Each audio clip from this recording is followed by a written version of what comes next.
Hello, Australia. Welcome back to Down Under Dispatch, where we slice through the Canberra circus with the precision of a boomerang on a comeback tour. I'm your host, and today we're unpacking a geopolitical grenade that's exploding across our airwaves. Former Prime Minister John Howard's blistering takedown of Anthony Albanese's bold move to recognize Palestinian statehood. This isn't just another policy spat. It's a full-throttle clash between old-school diplomacy and modern moral maneuvering, leaving both sides fuming hotter than a Barbie in the outback sun. If you're tuning in for the first time, we serve up razor-sharp breakdowns of Aussie politics several times a day, because let's face it, the drama never takes a sickie. Hit that subscribe button, turn on notifications, and buckle up, we're diving deep. Imagine you're at a backyard cricket match, and suddenly one team declares victory without finishing the game, redrawing the boundaries on the fly.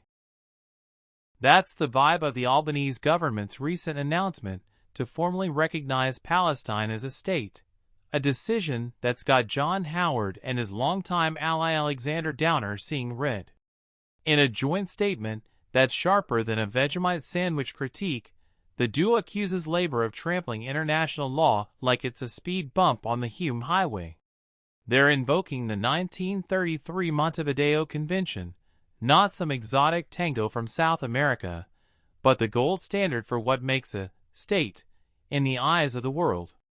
Picture it as the ultimate checklist: a permanent population, a defined territory, a government that actually governs, and the chops to handle foreign affairs independently. Howard and Downer. They're arguing Palestine flunks this exam with flying colors, or should I say, with more red ink than a tax audit. Let's unpack this like we're dissecting a meat pie at halftime. Start with territory. Palestine's borders are a tangled mess, more convoluted than a Sydney traffic jam during peak hour. The West Bank is carved up between Israeli settlements and Palestinian pockets, while Gaza's under Hamas's iron grip, a group Australia labels a terrorist outfit. It's like trying to claim sovereignty over a backyard that's half fenced by your grumpy neighbor and half run by a rogue relative. Then there's the government angle.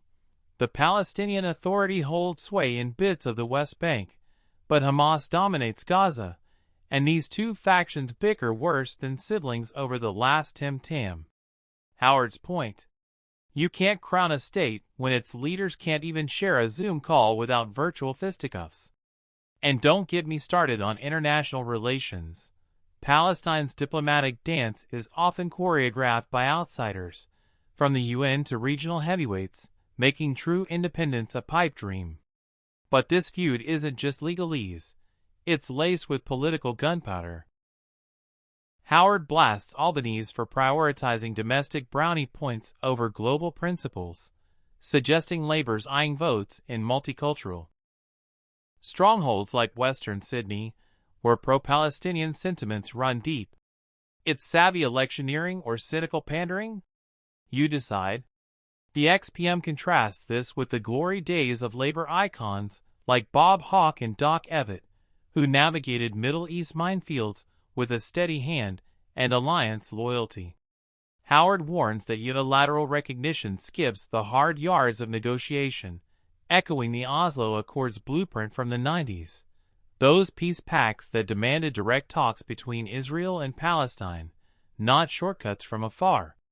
By jumping the gun, Australia might be handing Palestine a free pass, reducing the urgency for real compromises and potentially stalling peace longer than a delayed Qantas flight. Israeli PM Benjamin Netanyahu's already firing back, labeling the move as spineless against terror threats, chilling our traditionally rock-solid ties with Israel to subarctic levels. Now, for the pulse check on public opinion.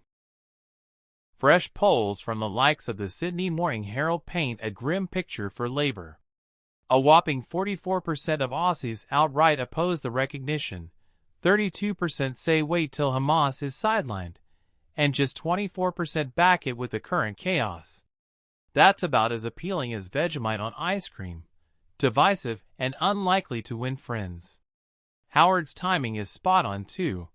The elder statesman, who's been more reclusive than a koala in eucalyptus, has roared back to defend Australia's rep on the world stage. His critique spotlights a deeper rift. Should statehood hinge on cold, hard legal benchmarks, or can moral imperatives like human rights and justice override them? Ignore Montevideo, and you open Pandora's box. Suddenly every secessionist group from Catalonia to our own toss of independence could cry foul for a fast track to nationhood. It's a slippery slope that could erode the rulebook of international order. Zooming out, this saga underscores Australia's tightrope walk as a middle power, balancing our pro-Israel heritage with growing calls for Palestinian equity amid Gaza's humanitarian crisis.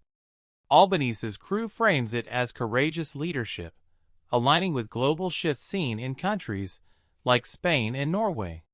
But Howard counters its premature theater that could backfire, emboldening hardliners and complicating peace efforts. The fallout? Strained alliances, domestic backlash, and a spotlight on how foreign policy now bleeds into electioneering. Will this boost Labor's progressive cred or tank their approval like a lead balloon? History's jury is out, but one thing's clear. Howard's salvo has reignited debate, proving ex-leaders like him still pack a punch in the national conversation. Wrapping this whirlwind up, folks, John Howard's showdown with Albanese over Palestinian recognition boils down to law versus legacy, alliances versus activism. It's a reminder that in diplomacy, one hasty move can ripple like a stone in a billabong.